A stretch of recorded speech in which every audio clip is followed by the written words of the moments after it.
All right, I think we are live, everybody. This is Rogues Gallery Live number 42. I've titled this one DC Comics Bloodbath, and of course, we have a very special guest with us today. We have half-past reviews. I want to talk to you about the channel name, by the way. Here announced very carefully. Yeah, that's right. And of course, we have the latest in collecting news and photos and everything else today. I just want to thank everybody for being here tonight. Happy Wednesday, and welcome everybody to the show. How's the gallery doing tonight? Good. Doing great. We're all good. That's wonderful.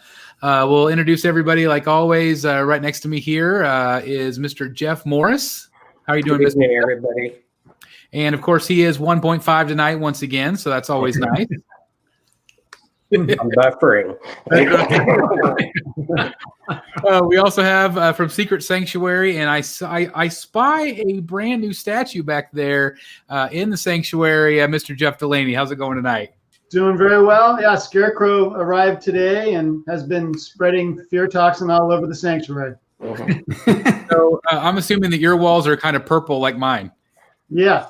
Yeah. We also have Mr. Dan Default from Wayne Manor North with us tonight as well. Welcome to the show, sir. Good evening, everybody. And Jeff 2.0, is that fear toxin causing additional purchases? I did pre-order Mr. Freeze. I'm thinking about Poison Ivy. Someone made me a crazy good offer on a Poison Ivy that hasn't even been opened. So I'm thinking about that. That's awesome. That's great. Yeah. Well, we'll talk about those statues here in a bit. We also have back with us. He's been gone for a few weeks. I'm so glad he's back. Of course, from Mac Collections, Mr. Mac Main is with us tonight. Hey, Mac. Hey, what's up, everybody? Had to take a little social media break. It's good for the soul, good for the body, good for the statues. Absolutely it is. We were talking before the show. We're kind of both back to work. We've been off for a little bit, and now we're back. And actually, you've been back for quite a while now. Yeah. But trying to kind of balance YouTube and life and everything else going on in the world. So anyway, I'm just glad you took the time to be back with us tonight. It's nice to see your face on here again. Thanks. Yeah. And of course, like I said, our special guest tonight is Mr. Craig from Half-Fast Reviews. Half-Fast, man. I'm going to say it wrong every single time. Half-Fast Reviews. Welcome to the show. It comes out like half-assed a lot. Yeah. Go HFR. That's what I do. HFR. That's right. Yeah. Of course, pleasure to be here. Greatly appreciate the invite and looking forward to tonight. Thank you. Absolutely. Glad to have you. Of course, Craig was our featured collector this month. So a lot of really positive comments about your amazing collection and, of course, your incredible display. If maybe people missed that video, tell us a little bit about your channel and your display. I custom built the cabinets. Don't have enough microphone cord here to get over there, but basically the entire third, like this middle section here, is open where you see Thanos and Loki. So that entire third will slide, and then the outside two will also slide to the middle. So you can have basically 3 vertical cubicles open at any time. I custom built the entire thing. So Lord help whoever inherits the house after me. You're gonna have a major demo, but that's right. Well, it looks like you have really high ceilings in that room too. They're 9 foot. Yeah, they're not crazy high, but each cubicle is roughly 3 feet tall. And I've put dead space in between each of them where all my wiring for the lights, and I can wire like Thanos's LEDs on his, beneath it, and you don't see the cords whatsoever. So. That's awesome. So of course, we talk about space and problems all the time. Do you still have some space left in that display? Yeah. Yes, I do have a little bit. I actually have Hulkbuster is on the way from Todd, and he's going to go down. Where am I on screen? Yeah, it'll go down there where you see the Iron Man and that. The dilemma is, do I break up the Avengers to put the Hulk down there with him or not? So have to see what it looks like. You talking about XM Hulkbuster? Yes. I've watched your video a few times. So you're an enabler. I do what I can. You're gonna love that thing, man. Yeah, I've heard. think one of the shows that you were on, you actually told me that was your favorite piece. Yeah, still is. Still to this day. Yeah. Yep. And I hear that from a lot of people. If it's not, number one, it's right up there. So Yeah. looking forward to it. Yeah. Looking forward to that review, man. Yes. Yeah. I've got a pretty elaborate intro skit for it. I've actually been working on quite a while because I knew it was going to take so much time. So a couple hours here, a couple hours there. So Yeah. Awesome. That's awesome. Well, again, I'm going to put it up here so I don't say it wrong again. It's Half Fast Review on YouTube. Did you start out with a different name? No, it's always been the same. Okay. Although I couldn't remember it on my first review, I kept going, "What's my name again?" I think I said it wrong a couple of times. So I love it. The name comes from a local musician here. It was Pete Fountain. I'm an hour from New Orleans on the Gulf Coast. Nice. And Pete Fountain in their Mardi Gras is some older gentlemen, and they called them Half-Fast Marching Club. So I kind of borrowed the name, for the local flavor there. That's awesome. That's really cool. Nice. And it's also a what do you call it? I'm being facetious because I'm like way uptight about everything. Nothing goes out before I've flipped it over 5,000 times. Well, that's kind of what we do on YouTube. We're all our worst critics, right? We always make sure we put out great content. That's awesome. Yep. That's awesome. Well, so everybody doing okay? Everybody staying healthy and safe? Yeah, so far. So far, so good. So far, so good. All right, that's wonderful. Yep. Let me say hello to some folks that are here already real quick. Before we get started with our topic tonight, we've got, let me see, I have to go. We've got Hudson here. We've got Levi in the house. He was here 30 minutes early. Thanks for being here, Levi. Edwin Diaz is here. Callum is here. We've got Ashley once again back in the house. We've got Dark Ranger 7. Says, happy, hey, Chris and the rest of your panel. Happy hump day, Bat Fam. Absolutely. We've got Zach here with us. Sick Mansion Collectibles is here. Got IPZ Collectibles. Hey, what's up, y'all? That's a new name I don't remember having in here, so thank you for being here. Museum Pose 52. Glenn L. Let's see. We've got Ryan here, ready for the conversation. Me too. Hey, that Half-Fast guy is in the chat. That's great. Thornton. That's right. Absolutely. Thornton Applebottom's here. We've got Gotham's Mind. Hello, Chris and Gotham community. Welcome. Love it. We've got Chris Crow. We've got Matt here in the house. We've got Greg Folks is in the house. How's everybody doing tonight? Doing really great. This one is Miami's Nemesis 1. What's up from Miami? I bet it's rainy there. Seems like it's been a lot of rain in Florida. Mm-hmm. Alfonso is here. We've got David here.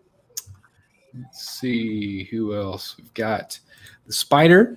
What's up, everybody? We got Buzz Dog. Hello. Alfonso said Mac's alive, so that's get people concerned, Mac. Yeah. I still was posting stuff, but That's right. Just took a little live show break. That's right. That's good. We all need that from time to time. Yeah. Ryan says, "Welcome all the Super Six on the screen." I like that. That's Nice. Super Six. Very good. I love it. Eric B is with us tonight. I love it. Let's see. We said hello to him. Let's see. Eric picked up Aquaman. Very smart move. Good job, Yes, he did. I got a picture of that. Eric is reviewing that for the channel. Yep. I'm really excited about that. So he is uploading it as we speak. So I know that Jeff has really raved about how good it is, especially the head sculpt. So I'm really excited to see what he says about it because I think it's one of the best actor likenesses they've ever done at Sideshow. Yeah. Yep. Now there's 2 people on the planet who own that piece. That's right. They sold the 2 of them, and thank goodness. That piece is going to look great in his collection, though. Eric has an awesome collection. It's going to look really great. It's going to fit in perfectly with that display. Absolutely. Yeah. My entries here. We've got Elijah Mack is here. Hello. Max says Return of the Mac, and that's right, absolutely. Return. Everybody's saying hello, hello, whoop whoop. That's another one of my theme songs. Let's see here. We got Motor 18 is here. Evening. Super Soldier. Hugo. Everybody's saying hello to Craig. Hello, everyone. If I've missed anybody. Travis. We got Rain Man here. Hello. Dan Blaster 82. Collector's Therapy is here. Hello, Collector's Therapy. I have a review coming from him really soon on the channel as well. So Stay tuned for that. Have a lot of people reaching out to me to do some reviews, so I'm really excited. A lot of exciting content coming. Angel says, evening, fellow collectors. We've got Daniel in the house. JJ Colton. Pim Rikas are back with us, back from New Zealand. That's awesome. We've got Captain Trenchcoat. That is an awesome name.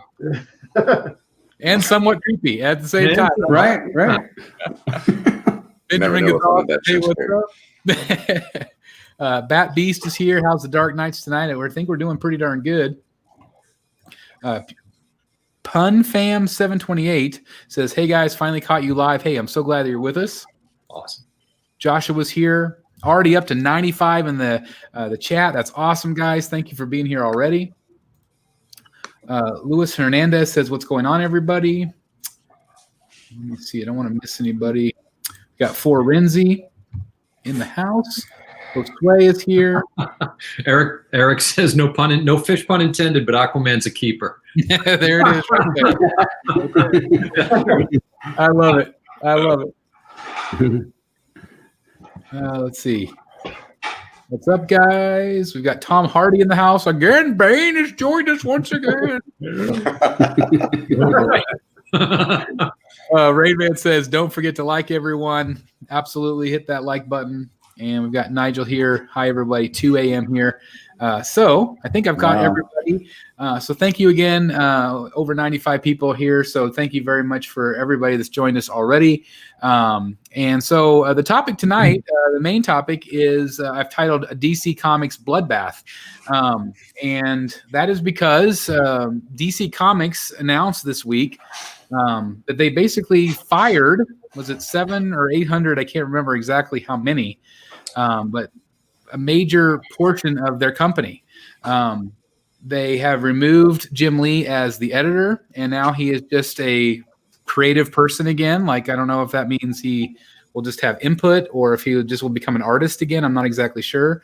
But it made a lot of news that they are firing all those people, kind of restarting over in terms of comic books. There's lots to it, including that it looks like they've shut down completely DC Direct, which is their in-house company that makes all their statues. Mm-hmm. We all of us kind of in the group, we watched a video. They had some kind of background information. I can't remember the name. Do you guys remember the name of that lady? I can't remember. I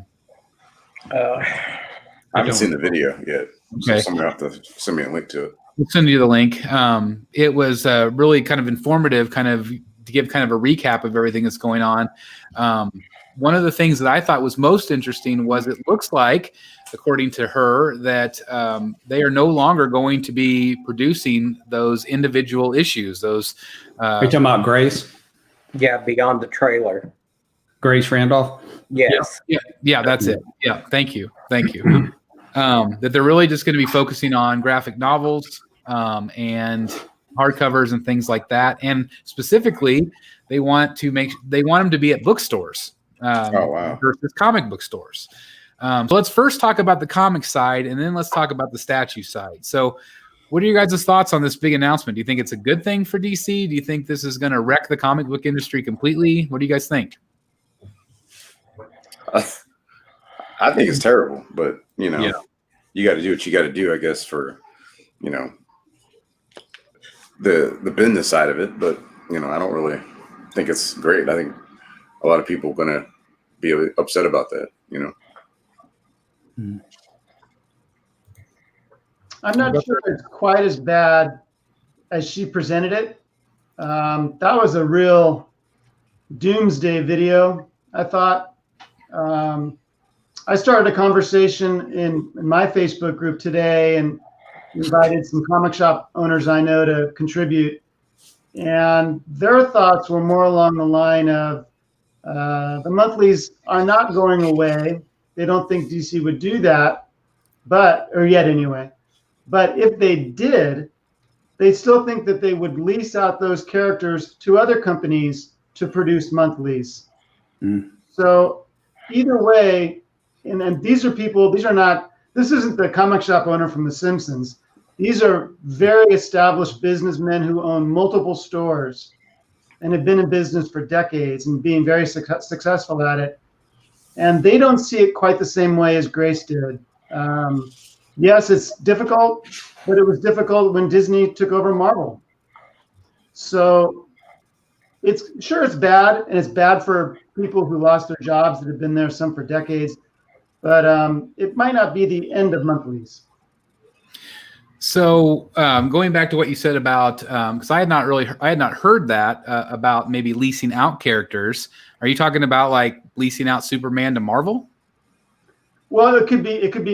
I'd be surprised if they did that. But just like licensing characters to Sideshow to produce statues, they could license characters to a smaller or a different comic publisher to produce monthly comics. DC would still handle graphic novels.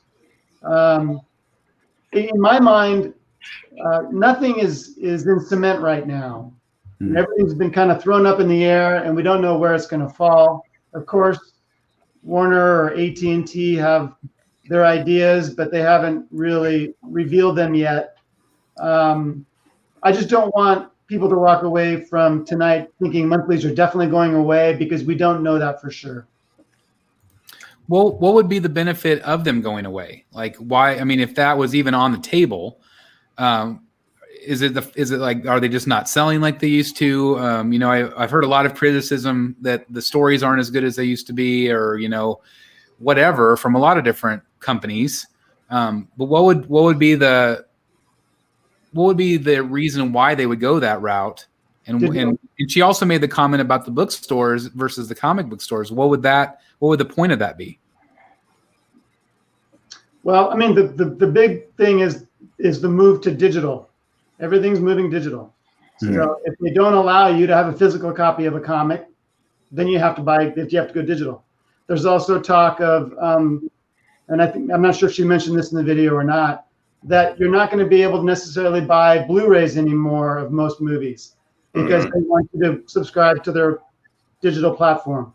Yeah. So it's not, it's what started in music and is now invading every other media, including comics. Well, I know Disney, they've announced that they're not going to do any more 4K, releases going forward, because they obviously want people to watch Disney Plus. Right.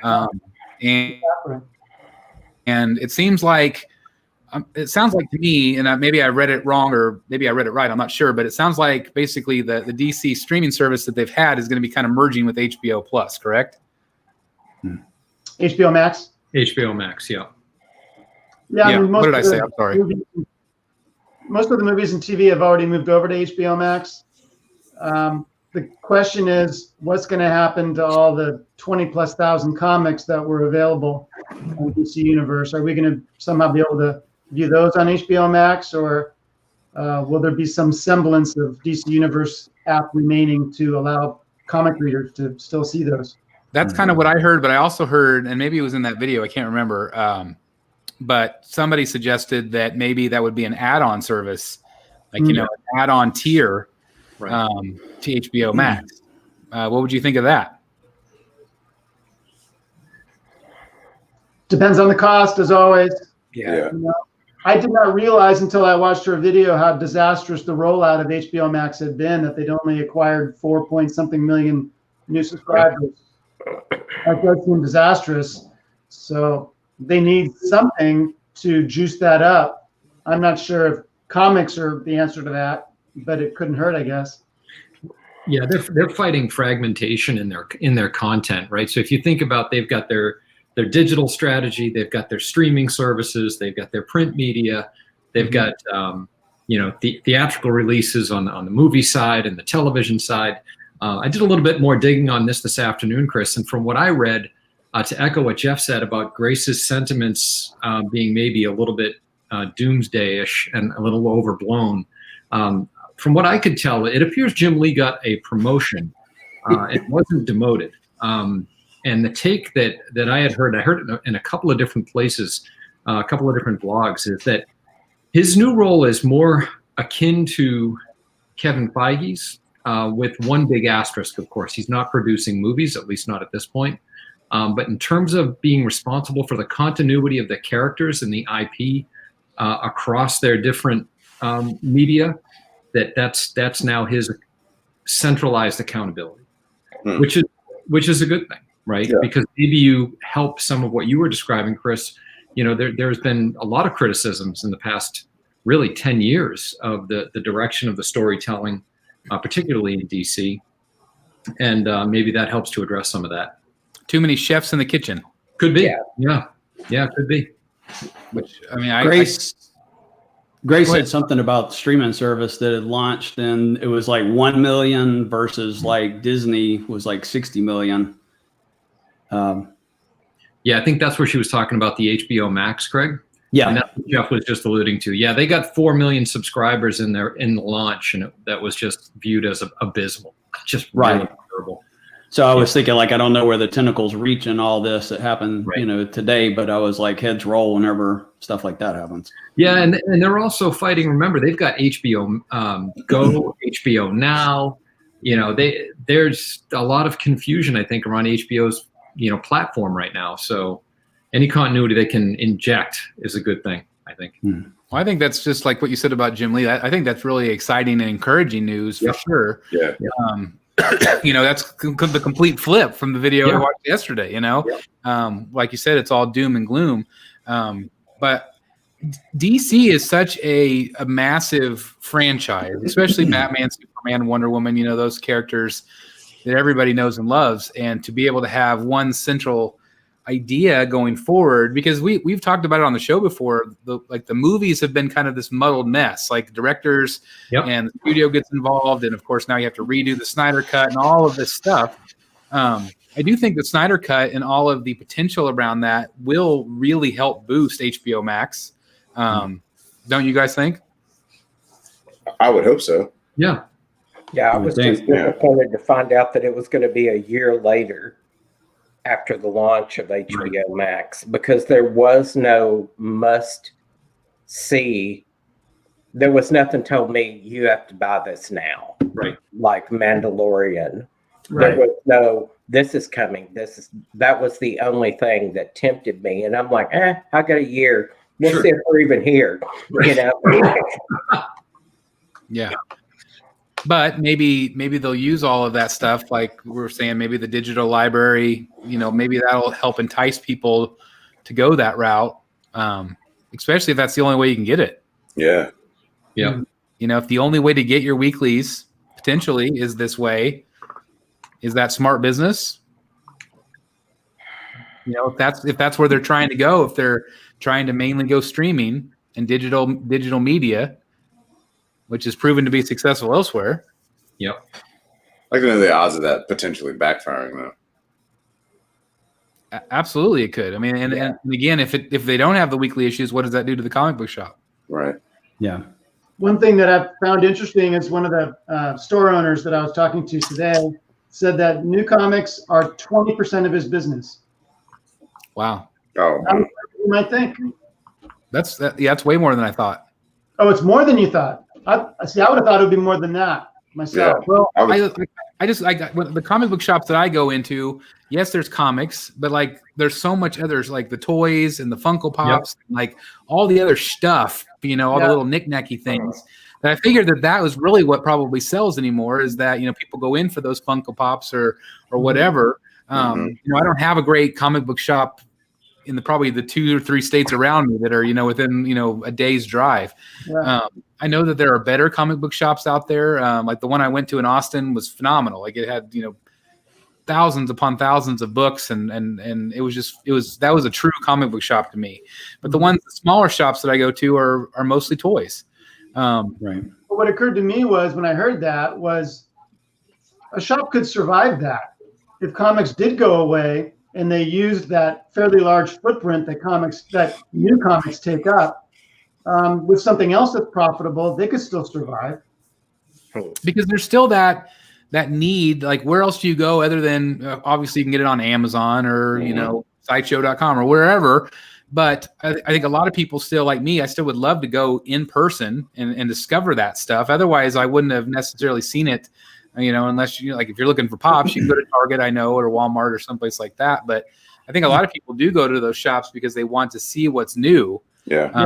In geek culture, Yeah, and it's also the interaction with the shop people too. Yep. The comic shops around here. I'm really cool with the guys around here, so that would be really unfortunate if they their business suffered because of this. But it's just fun. It's kind of fun to go there, Yep. Hopefully, well, you also meet other collectors. Yeah. You do. Which is nice, or other like-minded people, just like we have here. So the back issue business would still exist. Yeah, that's true. Overage, all that good stuff. All of that. Nick W says manga is massive draws in shops, and that's another big giant element. Massive sections, or even when you go to like Barnes and Noble or somewhere, they have it's like almost more manga than it is the graphic novels. Yeah. True. I think that's their point about maybe going the Barnes and Noble route instead of comic shops. Is that graphic novels are doing extremely well in Barnes and Nobles. Mm-hmm. Yeah. I mean, if I don't buy them on Amazon, I buy them at a Barnes and Nobles because that's more accessible to me. Yeah. It's an hour drive from here for me. So it's like where I do have a small Books A Million. It's very, very, it's like in the mall. So it's very small. But that's where I buy them. Yep. G Folk says, in all honesty, the LCS needs to create a new business model that works for the small business owner rather than the entire industry as a whole. Yeah. You guys agree with that? I think the successful shops do that. Yeah. Yeah. See, I think the two comic book shops here are, primarily comic books. They have some other stuff, but I don't know how much they sell because it doesn't seem to move. They're both were very adverse to bringing in anything high end. The small statues and carded action figures. They all had very large areas dedicated to the table card games that they sell. Mm-hmm. But I think most of that has had to stop, especially since February or March.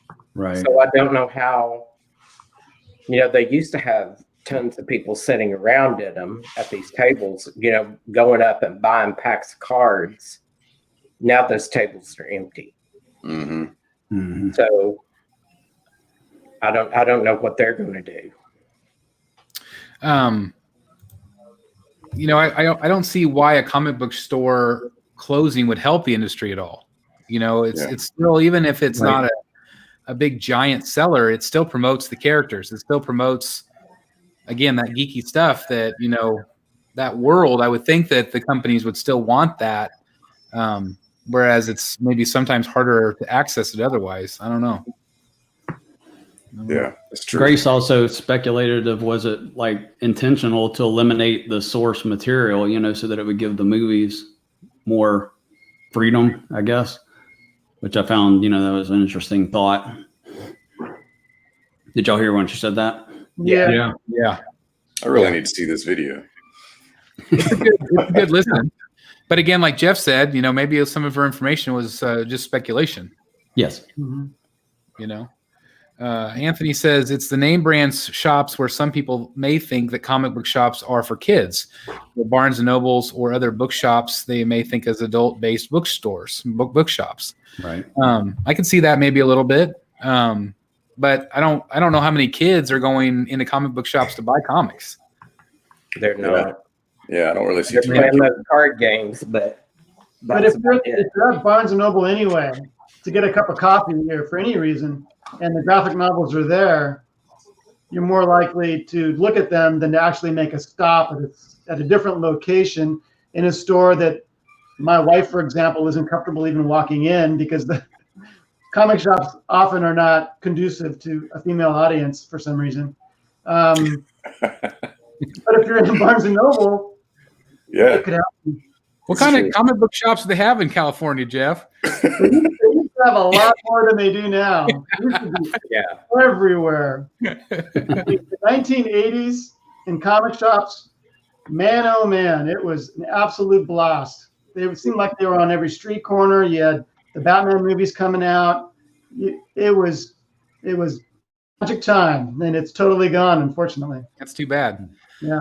One thing I think she mentioned in her video, and somebody mentioned about the Birds of Prey, but like is this social media, the negativity? Do you remember that part?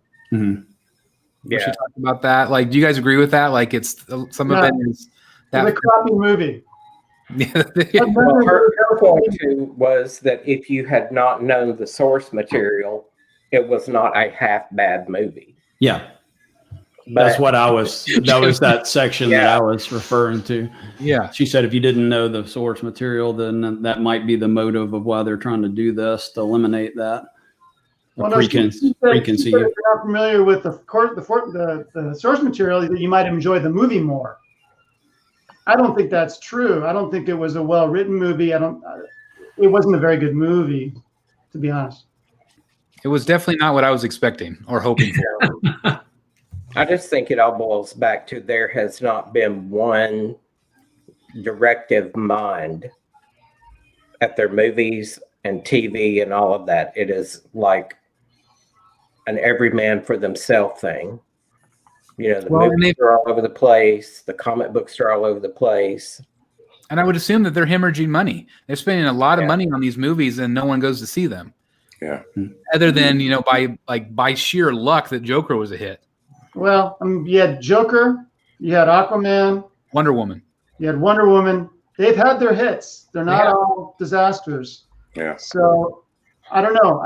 I think that it's awesome what Marvel built with the MCU. It's incredible.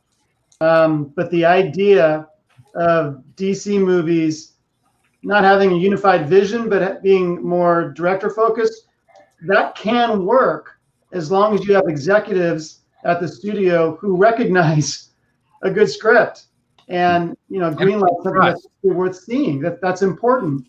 And there's just too many cooks in the kitchen too many times. Yeah, movies. There was. Jim Menta is here in the house. Hey, Jim, welcome to the show. He said, I don't think kids read comics anymore, just adults who used to read them as kids. I think that is correct. Or people like me or people at my age, our age, that introduce it to their kids. Yeah. Right. But I don't know if the average kid is stumbling upon comics. So I do agree with that. At least not in paper format. Yeah, for sure. Right. Yeah. It's because they don't have those. They haven't had those in bookstores. They're no longer in supermarkets or everywhere they were when I was a kid. Every supermarket had a couple of the spinner racks. Yep. And we would go into the supermarket and stay there the whole time my parents were in their grocery shopping. And they'd have to drag me out. Let's go. Yeah, I mean, kids. Jeff, you manage a university library, right? Bookstore. A bookstore. I mean, so is the number of print volumes going down? Oh yeah. Yeah, right. There's an inevitable push to digital. Yeah, I mean, my kids. I have one that's graduated and one that's going to this coming year, and I don't think my son, who's going to graduate May of 21, I don't know that he's had one print book throughout his 4-year college program. Yeah. So let me ask you this: how many of you in the panel of 5 or 6 here? How many of you read digital comics on a normal basis? I definitely don't read digital comics a lot. I like to do it typically if I'm laying in bed or something, but I like the actual feel of actually, holding the physical copies. And I like actually having the artwork to it. There's something about actually having the physical copies and reading it digitally. I mean, I get it's good for both. It's good for what's good for me is not good for the other person, but there's pluses to both. Agree. Yeah, I do both. Like me, I was saying in our group the other day, like I've never read a digital comic. Yeah. I haven't, because I'm like Mac. I like to have that. Now I'm not an individual issue guy. I wait till it's in a hardcover or graphic novel form. Or soft cover. That's what I've always done. Yeah. Except when I was real little, I collected everything. Mm-hmm. But as an adult, I collect the collected editions, and I think obviously those are selling very well for places like Barnes and Noble and other places. Is that primarily what you guys collect at this point in your lives? Yeah, I do a little bit of single stuff here and there. I try just to collect maybe #1 issues of things, but I like the deluxe editions, and I like to collect stuff in omnibus form too. I know Jim does. Yeah, it's partly his fault, but that's what I was gonna say. Jim turned me on to collecting. We've got a stack of omnibuses over here. Yeah. So I think Jim has done a tremendous, service for the collecting community and introduced, because before he came around, I didn't even know what an omnibus was. Same. And so I've learned a lot from him and, in his insane collection. And I appreciate those collections, because then I didn't have to go and try to find each individual issues. Right. Of course, some of us in here are CGC collectors. So if individual issues go away, does that make CGCs all suddenly more valuable? I don't know. Because that could be a thing too. If we only get collected editions. So back to you asking about digital, I've tried that, like iPad or whatever. I bought one, and it's just weird, flipping through a digital screen there. And I was thinking like newspapers, that was kind of, you could see that coming, because it's yesterday's news, with the internet or whatever. But, I always thought like comics would not ever be touchable in this way, because it's just a whole different thing, to have a tangible collectible, in your hand. So surprised to see even a hint of this. But a lot of people are saying, the younger generations, they don't need the physical. They want the digital. Right. And so companies like DC, it hurts because they're ripping the Band-Aid off of us. But for the younger generation, which they're obviously going to want to hook and target, going digital makes a whole heck of a lot of sense. Mm-hmm. Yeah, right. They're not targeting. They haven't targeted comics towards kids for years because of the price. You don't target a kid with a $4 comic that you can read in 10 minutes. Mm-hmm. Right. They're just not going to buy it. When I started collecting comics, they were $0.25, and you could walk in with $1 and buy 4 comics. It was absolutely fantastic, and I was aware of that. I was thinking, this is a great deal. I'm going to do this, but at $4 a pop, it's not a good deal anymore. Right. So that brings up a great point. Comics are expensive. They keep going up. The individual issues, like $4 or $5, $6 sometimes. If they package it as part of a digital service that's included in that price, let's say, suddenly comics aren't as expensive anymore because they're included in this digital service. So that you could look at it that way. Yeah. That might be where we're headed. Yeah. Jim says, I'm ready for a comic crash so I can buy again at a reasonable price. Yeah, I'd be ready for that too. That's right. I don't think that will happen. I think the reverse could happen. If for some reason they stopped making new monthly comics, suddenly we have, for the first time in comics history, a finite number of comics. Yeah. It's not going to get bigger. So you might have comics that might have sat in dollar bins or quarter bins for years suddenly be purchased because there's nothing new coming out. You have to go backwards if you want a physical comic. Yeah. Right. There is a percentage of collectors who want physical comics. If you go into a convention and go through like Comic-Con anywhere and go through the gold and silver pavilion, they sometimes call it, you'll see comic dealers and collectors opening up like a golden age issue or a silver age issue, and they'll stick their nose right into it and smell it. There's a very unique smell to gold and silver age comics, and it's intoxicating. It's amazing. So there is that segment that's always going to want physical comic, and that could escalate the prices of run-of-the-mill comics. So Jeff, what's better, that smell or a new statue smell? What's better? It's not even close. I got to be honest. An old comic smells awesome. I love the smell of old comics. You got any of those that you can send around so we can sniff it? Television. That'd make a funny video. Yeah. Right. Everybody's smelling Jeff's comics. Yeah.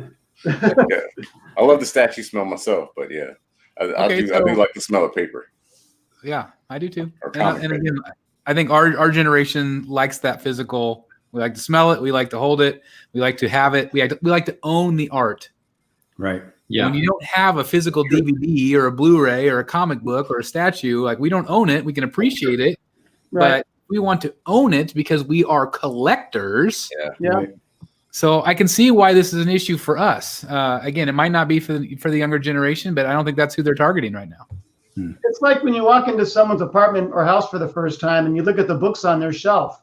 It tells you something about that person. Mm-hmm. Same thing with comics. You know, you collect what you want to keep, what you appreciate the most, and that says something about you.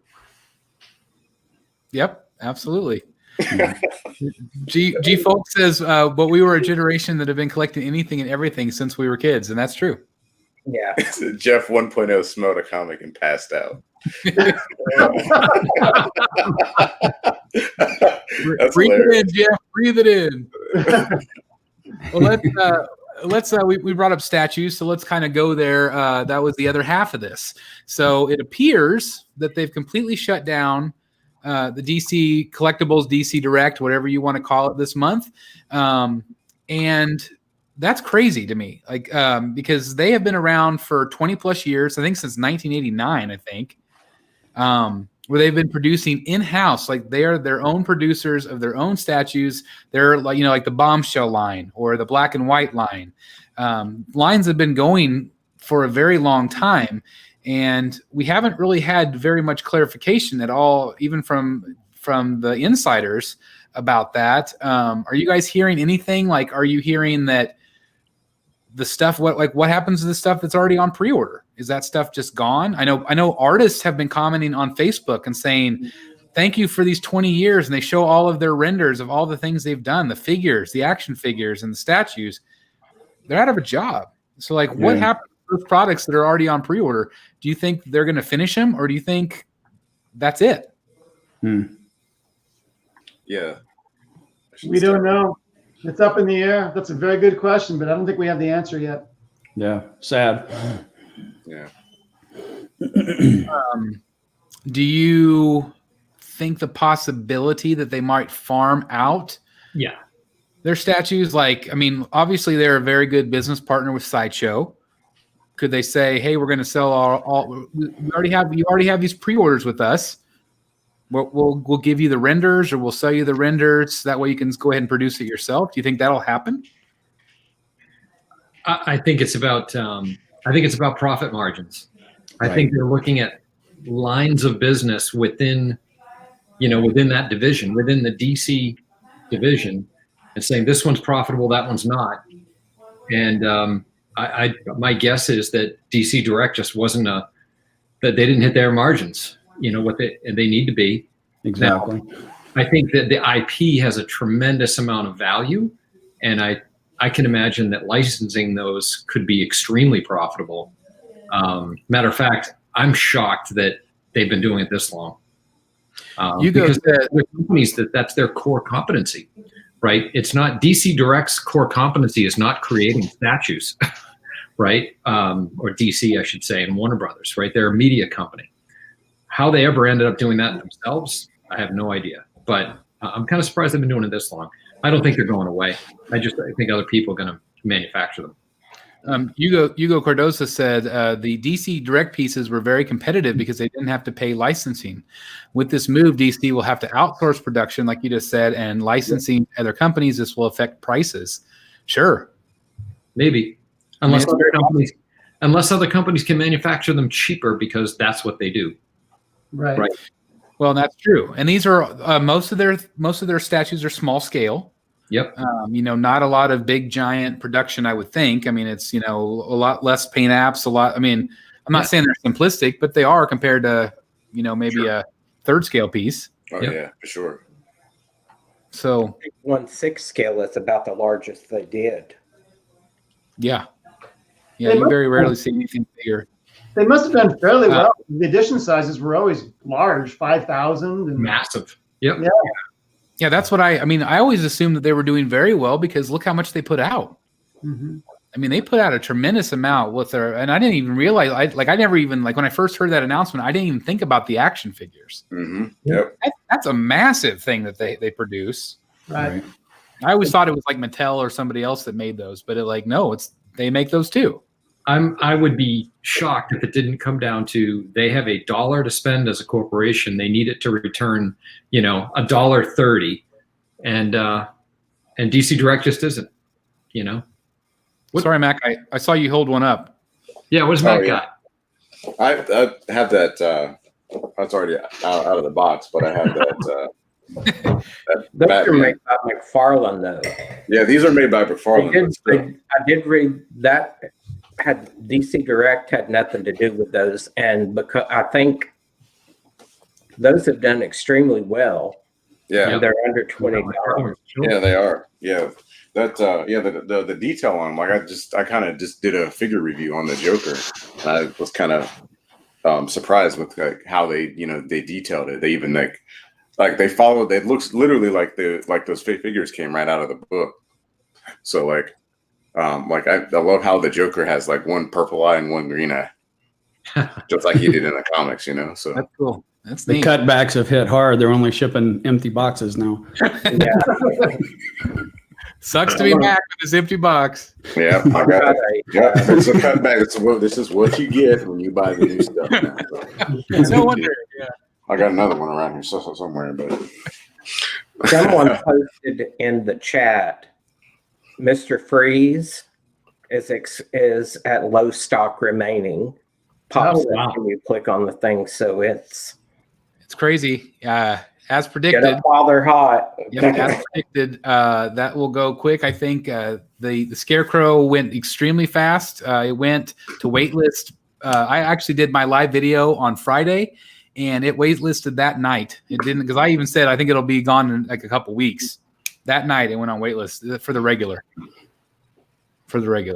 Want to say hello to Very Gary Comics is in the house. He says make sure to hit that thumbs up. Thank you very much. I appreciate that very much. What's going on, Gary? My first thought was with the whole potentially if they don't even make the ones that they've pre-ordered. I thought, well, maybe that black and white, that 100 is going to be the last one, and maybe they knew that. I don't know. I mean, it's possible, but hopefully we're all wrong, and hopefully they will continue. Somebody did say in the chat that they had heard that they will finish those ones that they've already pre-ordered or put on pre-order. So I hope so. Anything else you guys want to talk about with that topic? Was the head guy that was fired? Was it Harris? Was that his name?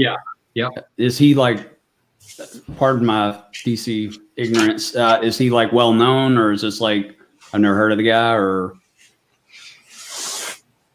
I'd never heard of him. Never heard of him previously. Okay. I thought Jim Lee was running everything anyway. Yeah. I kind of did too, but He was editor, right? Wasn't he editor in charge? Yeah. He was publisher. Oh, publisher. Yep. Okay. So I had not heard of those people either. But I mean, I don't claim to be a comic book expert, but I always refer to this guy right here, Jeff. I always feel like you know so much more about comics. And had you heard about those guys? Were they pretty big wigs in the industry? I've heard of them, and they've been around for a very long time. Yeah. And I found an old comic that's not slabbed. Hold on. Let me look at this here. And let's do a slow motion of you smelling. What year is this comic? 1941. 1941. Wow. There it is. So send that right to me. I'll do a video of me smelling it. I'll tag you in it and everything. Jeff's got little Tweety birds that are flying over his head right now. Right? Getting ready to pass out. This is covered by Alex Schoenberg, one of the best Golden Age artists. He's absolutely fantastic. I think he only did covers, and he was pretty slow with his drawing, but he did all the great Captain America World War II covers and stuff like that. Yeah, that's a pretty cool cover. That's awesome. You always have such great obscure stuff. I love it. Yeah, he does. They're fun books. Very fun. It could be like a mystery box. Can you identify it just by smelling it? I don't know if you guys will do it. I went to the Mile High collection. Back in the mid-'70s, there was a comic shop in Denver called Mile High Comics. And they got a call from someone who was trying to sell their house, and their dad had thousands of comics. And they wanted to get rid of the comics so they could sell the house. And so here comes Chuck Rosansky, owner of Mile High Comics, very young guy who just opened his store, to this little house in Denver. And he goes in, and there's 18,000 Golden Age comic books. None of them had even been read. The guy, Edgar Church, was the owner of the collection. He was a commercial artist, and he bought comics to practice copying the covers, and he never opened them. So they were literally flawless. Something about that Mile High elevation in Denver. The pages were pure white. The colors were incredibly bright on the covers. And it's considered, if you own a Mile High copy, you own the best copy on the planet of that Golden Age book. And most dealers who've been in the business for a long time, they can smell a book and tell you whether it's a Mile High or not. Most of them have markings on them because the store where he bought the comics would put the date on the top when they received the comics so they would know when to return it. And they would also put the number of copies that they received on the very top of the book. So you can identify Mile High in several different ways, but one of them is by smell. Wow. That is crazy. Cool. Yeah. Has anybody ever been to Mile High? I've been to Mile High Comics. Oh, yeah. Yeah. I've been there. Have not. It's crazy. It's just so big. Where is it? Denver. Okay. All right. It's like but these old rundown railroad tracks. Like it's this old building. It's, but it's man, it's massive. Yeah. And they have statues. They have a lot of old statues there too, like Bowens and different things, and sideshow pieces, and DC Direct, and they have. Well, they did. I don't know if they. Whenever I was there, their front display were all these really old comics, and they were all under glass, and they were very well protected. But I know somebody broke in one night and took most of them. Wow. So I don't know whatever happened after that, but I know it was a big deal. Yeah, It was a lot of money. He has a reputation for being a bit overpriced on Gold and Silver Age comics. Yeah. There are other dealers that I would recommend over him, but he did find that collection, and it's still incredibly influential in the Golden Age hobby. Troll Patrol says Mile High sounds like a nightclub. I do have a tour of Mile High. If you search on my channel after the show, if you search like Mile High tour or something like that, you can kind of get an idea what it looks like. Because it's it's like a big warehouse, really. But it's a cool place to at least see once. So somebody mentioned earlier about the game, and I wanted to kind of segue into that before we look at pictures real quick. They also announced this week, so with all of that negative about DC, there's also a lot of positive because we have DC Fandom coming up here in, is it a week? On like 22nd, I think it is, maybe. Yep. Yeah. July 22nd is DC Fandom. It's going to be I believe, one-day event. And it is going to feature a ton of actors. They're going to have movie previews, and I think there's a Snyder Cut trailer and Suicide Squad and whatnot. But we did get a teaser for sure on a brand new game from Rocksteady, who made all of the Arkham games. And that, of course, is the Suicide Squad game. And the picture has Superman with a target on his head. Yep.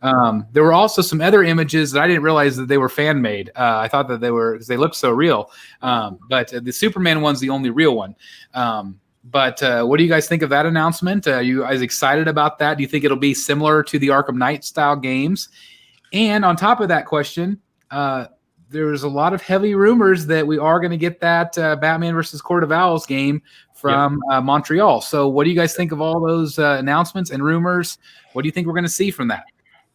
I think it's awesome. I'm a gamer myself, so I really enjoyed the Arkham series. So anything that's like that, it's going to just have me down here for hours, just playing the games and stuff like that. So, but yeah, I think it's awesome. Are you guys more excited about the potential for the the Arkham game or the whatever it might be called, or the Suicide Squad one? Geez, that's a tough call. Both of them. Yeah, I'd say both of them. If they're anything like the Arkham game, I'd say both of them for sure. With better mechanics or so, yeah. Yeah. Green Mobster said it's it's Suicide Squad versus Justice League. So that could be very interesting. I don't know how you defeat the Justice League. That'd be pretty difficult. I don't know. I wonder if it will be kind of like the Injustice games, where it was character versus character. Yeah. They did actual story. And I don't know if this is real either, but I did see some teasers for a potential Injustice 3. And people haven't been able to verify whether it's true or not, but there was art. So I don't know if that's true either. But I'm really excited about those announcements. There's somebody also, kind of put 2 and 2 together, and they thought, well, maybe that's why Prime 1 pulled some of their pieces, because maybe there's newer models from the new game. I was really hoping that that Deadshot was going to go to Sideshow. That's kind of a bummer for me, but I like that comics version. We talked about that last week. Is like, why weren't those before you pull it, give it to Sideshow and see if you sell more. Sure. Because they're going to sell well on Sideshow. I mean, they do sell well. I mean, you see almost every Prime 1 item on the website on waitlist. Yeah. So Chris, let me ask you: if they come up with a 1/3 Talon, what Batman do you pair him with?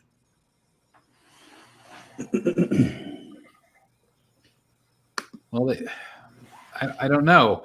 It would almost be better to do like a 1/4 and pair it with the new 52. That would be nice, because that would pair extremely well, especially if it's a dynamic base. Unless they give us a 1/3 Capullo Batman.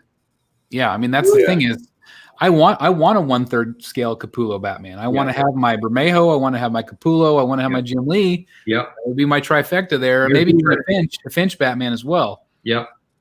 Yeah, that would be cool. But I just don't know. I don't know where they're at. But I thought that was an interesting point that they made about, well, maybe that's why they pulled them. Could be. Yeah. I mean, sales obviously too, but I mean that could be if like they say, well, we already got this license, because I'm sure the companies probably knew these games were coming out a year ago at least. Isn't that usually the way it works? And they can start working on the renders, and I know they do the same thing with movies. Yep. They get to see the movies, well in advance. So I don't know, but I do think that could be a good point potentially. The Troll Patrol says BSC wants all Batman. Yes. I was just laughing about that. Yes. But more specifically, I want all the villains. I want all the villains and a good Batman too to go around that villain. So, I don't know if I need a Capullo and a Fabric or whatever, but I'm sure I would probably buy them if they're good. Yeah. But who knows? Who knows? Well, anything else you guys want to say about the video games? I hear crickets. You scattered. I didn't catch what you said. Oh, I said it lagged. Oh, okay. I just said, do you want to say anything else about? It lagged again. Yeah, it lagged again. Yeah. It's stuck like that. Yeah. You froze. Third time's a charm. All right, does anybody want to say anything about video games before we move on? Gotcha. I'll play them. Yeah, I'll play them. But we'll leave it at that. I'm excited because I don't really play much except for the Arkham games, and so it's been a long time. Yeah, I bought a PS4 about a year ago, and 3 of the 4 games are still unopened. Yeah, so I'll tell you how much I play. I got the Spider-Man one. I know it's like that's why I bought it. But I got a Spider-Man one for Christmas, and it's still sealed. I haven't had a chance to open it. Yeah, that's the only one I opened. My PS4, my son took, and then we bought another PS4 for my other son so they could both play at the same time. And so I think whenever they get the PS5, I'll get my PS4 back. Right. You got to play it, Chris, man. That's a good game. I love using the 2099 suit and then staring at my statue. That's cool. Yeah. Right. That's what it's all about. That's awesome. Well, do you guys want to start looking at photos? Yes. Let's do it. Okay. All right. I'm going to get this off the screen here. And let's do that.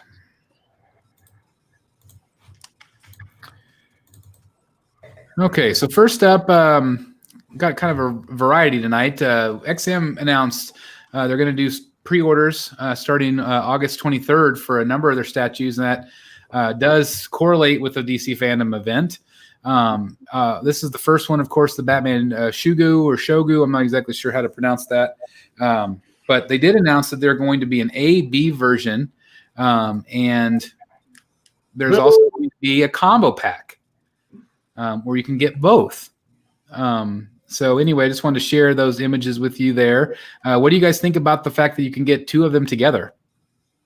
Pretty cool, man. Smart. Yep. Always cool to have options. Especially if there's a price break. Do you think there would be? Maybe for a set time, if they're smart. Exactly. Yep. Like for the first couple months, maybe. Yeah, I think that would be brilliant. I'm trying to think with Thanos and Death. I know there's switch out options, but I'm not sure if you get the two together if there's a price break. I'm not sure. Yeah.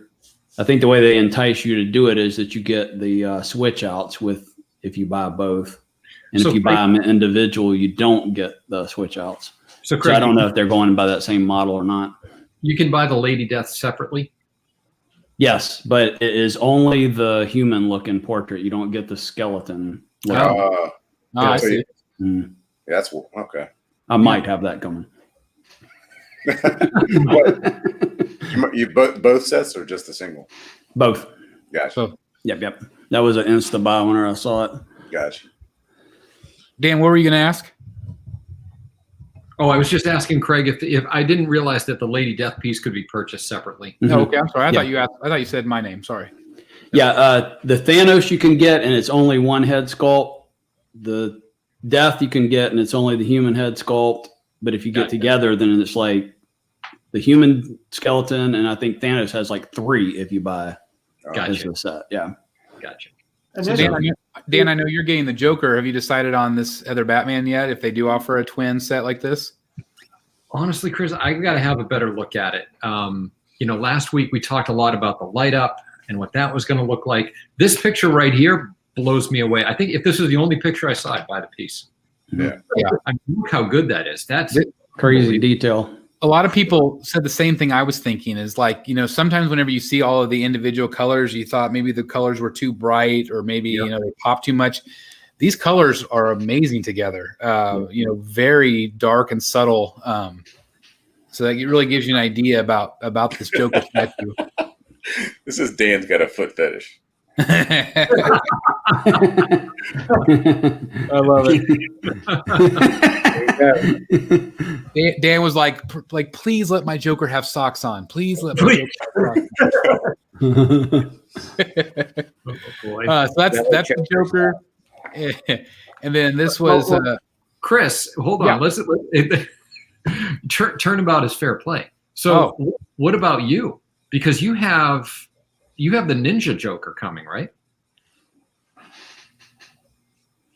I do. So he has probably socks on too, doesn't he? So would you consider this pair, or is this Joker now kind of off the table for you?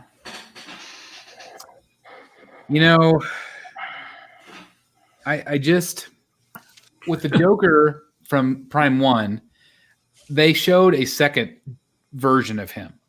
And if I can't get that one, I don't know if I'm going to keep my pre-order for the Prime 1 piece. Okay. Because I can't see that he's like $1,200. Yep. And he's 1/4. Yep. And he appeared to be a little undersized compared to Batman. So I don't think that I could have him standalone. I think I would be smarter to do this combo here. Yep. Potentially. Because I do think I'm going to order the new Batman. Yeah. I do really like it. I've never had an XM piece.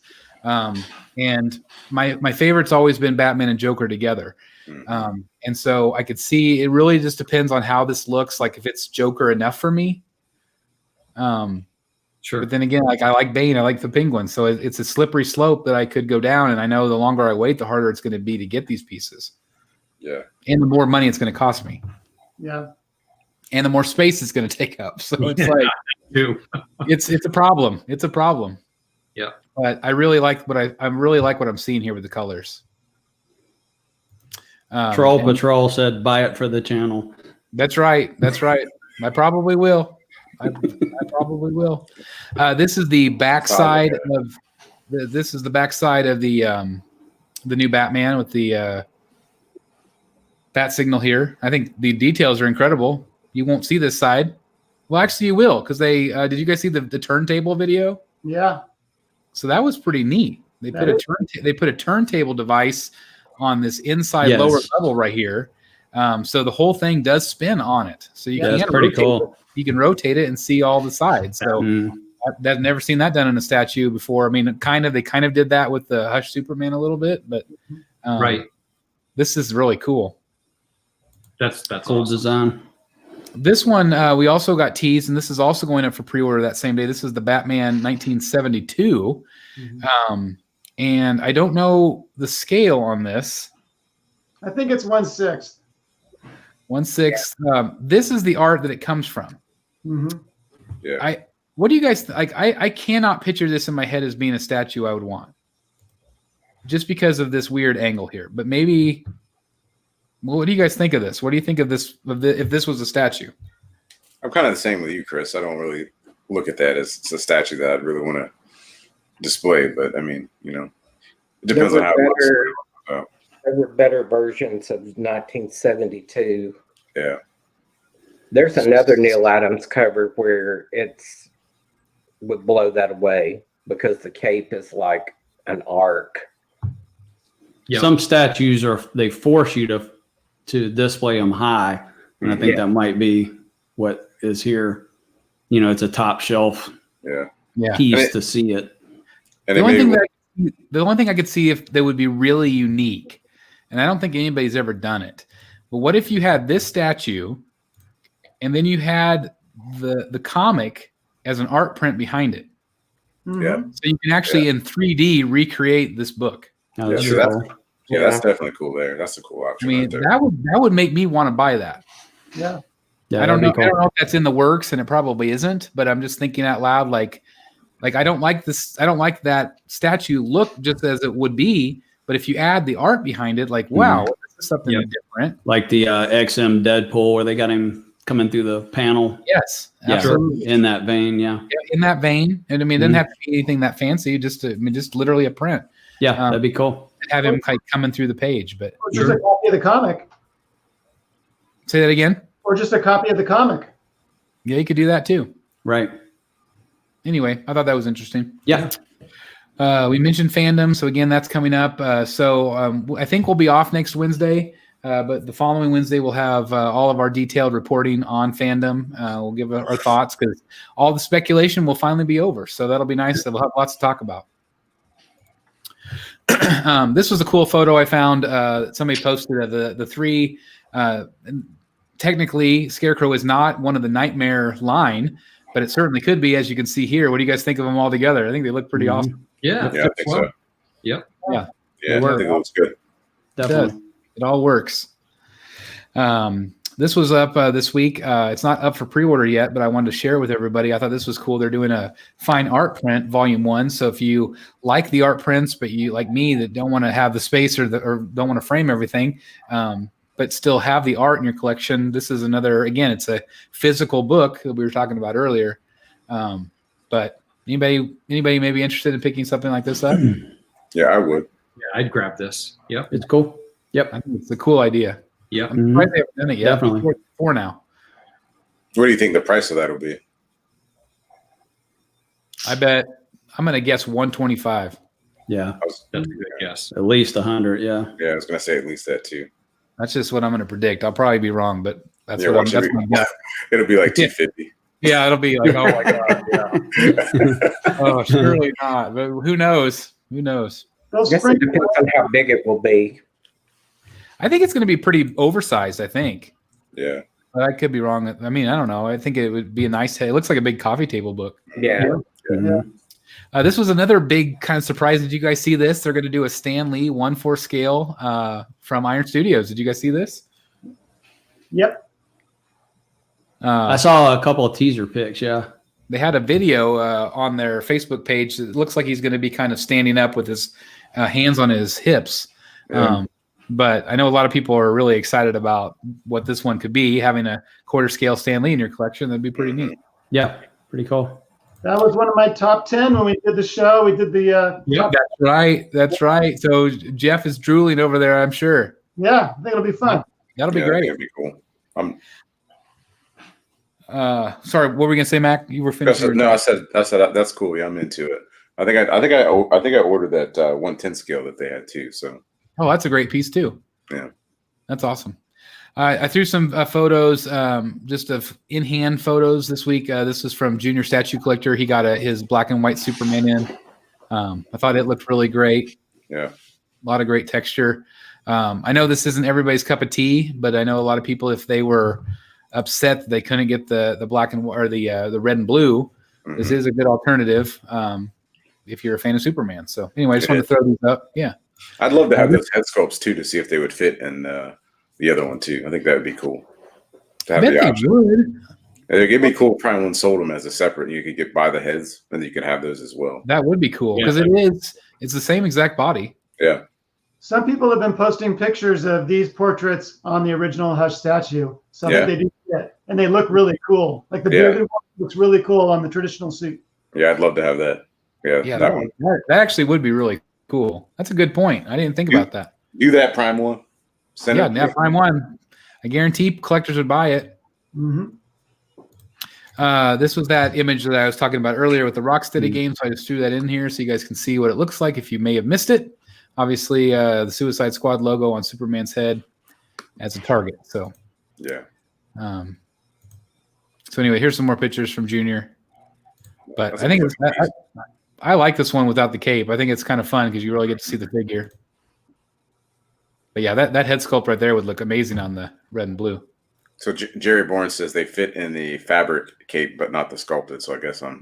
Oh, that makes sense because they probably have the keys for the sculpted. I bet the keys on their shoulders. Yep, that makes sense. Thanks. That was Jerry. Yep, Jerry Bourne. Yeah, thanks, Jerry. Thanks, Jerry. I guess Sig Mansion was in the chat earlier. He unboxed that, or I did a review. Great piece. This is from an artist, Victor. We've been following kind of his progress.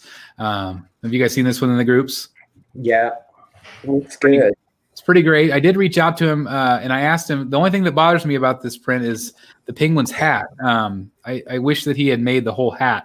He said it was blocking the manor, which I get too, but there's something about that bothers me about the hat. But I think that other than that, I really think he did a nice job.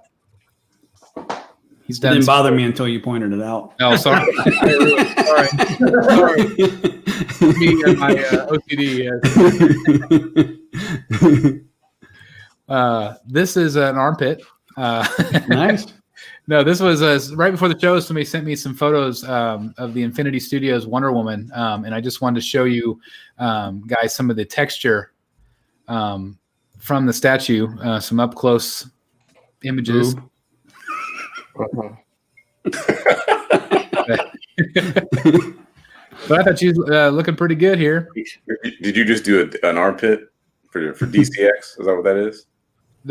This armpit right here. Yeah. Yeah, the armpit. Yeah. That's for DCX right there. DCX. You go Thor, Rodney, everybody. Yep. This one's right. This one's for Mac. Right. This one's for Dan. I'm not looking at my forehead. Yeah, forehead shot. That is too much forehead. That is. No, it is.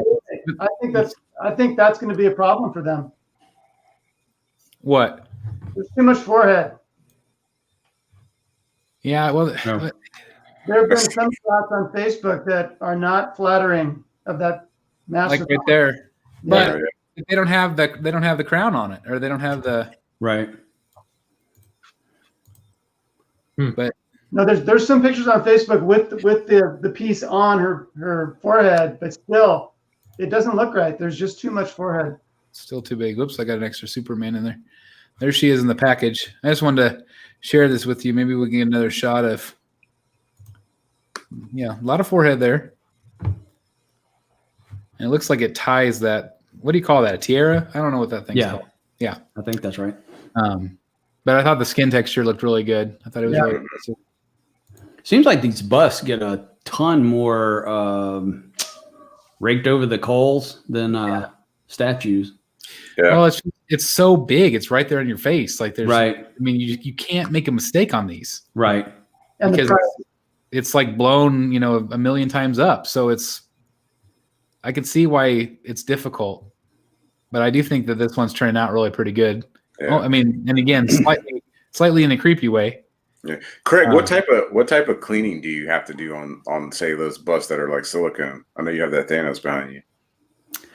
They're going to be 100% glass. They, I don't know where it is, but Queen gives you a little brush, for cleaning. It's just basically like a makeup brush, All right. that you do. I'm not too, like people wear gloves to touch them and all. I'm not too uptight about all that. So, Yeah, me neither. And a lot of people have done the baby powder to get rid of the shine. yeah, I did that on Thanos. The color issue, there was a big debate, didn't bother me or whatever, but I did do it. The sheen I did not like. They both look like they're sweating, so I'll probably will do the same thing on Loki. Yeah. Even right now, it looks like he's been out in our Mississippi humidity. These get real oily in certain Right. moments. Yeah. Oily. Yeah, it just takes that away. Takes that sheen off. I know we had DT Tube on last week, and he did the same thing on his. And said it made a good difference for him. So the thumbnail for that is hilarious. it is. He really played with the color on that. Makeup, like somebody that had a popsicle or something. Yeah, hilarious. So that's Wonder Woman. They're also going to do the pre-order for Aquaman. And here we get to more professional photos of him. So that means he is going up for pre-order either this week or soon. Sideshow has sold all of the other busts, so I would imagine that they'll sell him. They're anywhere from like 2,400 to 3,000, if not more. I think he will be well over 3,000, just because of the detail. I just have a feeling. What do you guys think? Would guess, yeah. With the rooted hair and the head hair and that beard, that's going to be a lot of work. It did say that there are over 100,000 fiber elements. Wow. Which is basically like a hand-punched hair. The figure itself and the trident will all be polystone. And there are elements of leather as well on this. Yeah. So, incredible. It's going to be pricey, but it looks awesome. Yeah, it really does. If you are a Jason Momoa fan, this is probably your grail right here. Mm-hmm. Yeah. Pretty incredible. I really like that Haskell from, I think it's Queen Studios. Mm-hmm. Yeah. I think if I was to jump on one, that'd definitely be one that I would get. But amazing. I don't think I could have him staring at me in my collection there.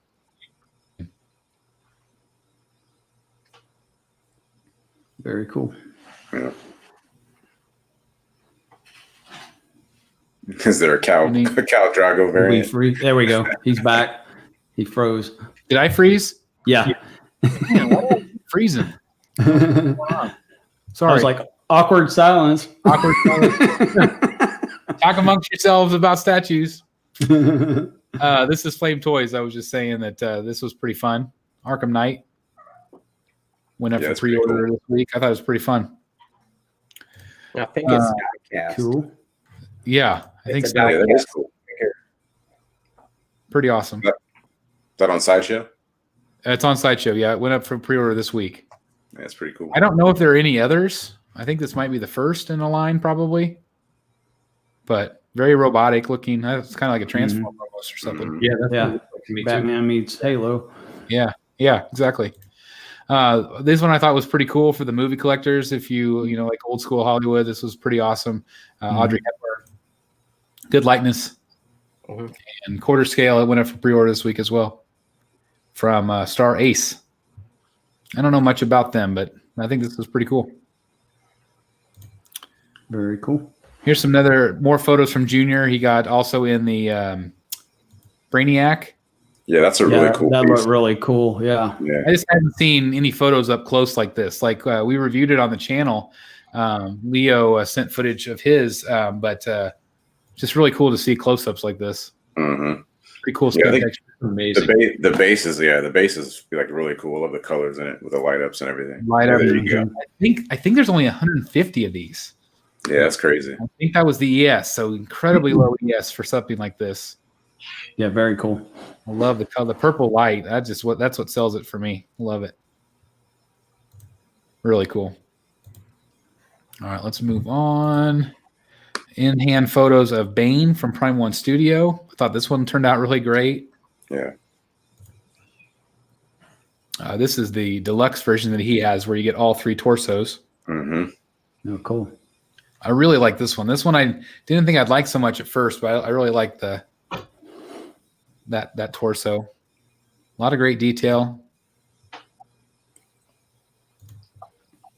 This is one I'm wondering if, since I have the Queen Studios Joker, if this is one I'm going to end up having to go back at some point. I'm going to try to stay away from it, but it did turn out great. Why would you try to stay away from it, man? Just do it. I'm just trying to stay away from the movie pieces. You guys know that. Yeah, do it for the channel. Yeah, but you already got one. You got the Joker, so you might as well get this one too. Then you can be done. Get it back, then be done. That's right. We'll see. Sorry. But hey, if you can't enable somebody on the show, you're not doing your job. Right. Yeah, that looks dope right there. There's all 3 of them together. I think it's. I don't like this one as much, but I like this one a lot more than I thought. Mm-hmm. It's good. Yep. Since we last talked, since we had our last show, Bane has gone up for pre-order, and we did get the official photo of his masked portrait. I did order Bane. Did anybody else? I'm thinking about it. It's in my cart right now. That's awesome. It's actually, I know it's controversial because there's people are really happy with the current Bane, me included. But I am anxious to see which one wins the war, because the more I look at my case, I kind of put Bane up high this week, and I'm like, well, he does, compared to the other ones, he does look a little bit more cartoony because he is so giant proportion compared to everybody else. Right. And so I can see me maybe end up switching this out because this one is more realistic. Yeah. And the more I like the realistic take. Yeah. The more I look at it, the more I like it. So I'm really glad that I pre-ordered. Plus the Kucheric brothers and Daniel Bell. Yeah. It's tough. Yeah. Yep. Yeah. I like this one. I like it a lot. Way better than the old one. The Bane? You talking about Bane? I like him. It looks so different. That's why I think I like it the most. He has a smaller footprint, which is nice as well. Saves a little space, but I'm glad that people have reconsidered this one a little bit more compared to the first awful footage we got. This is a art print that went up for pre-order this week. I like this one. Some people have hated the shoulders. It kind of reminds me of Flashpoint a little bit. Yeah. I thought that too.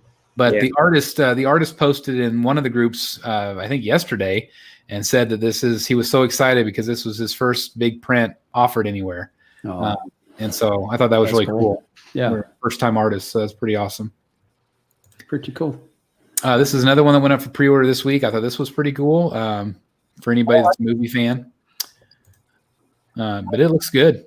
Mm-hmm. I watched those 3 movies with my 13-year-old. We had a really good time, and they really nailed the likeness of Caesar. It looks great. They did.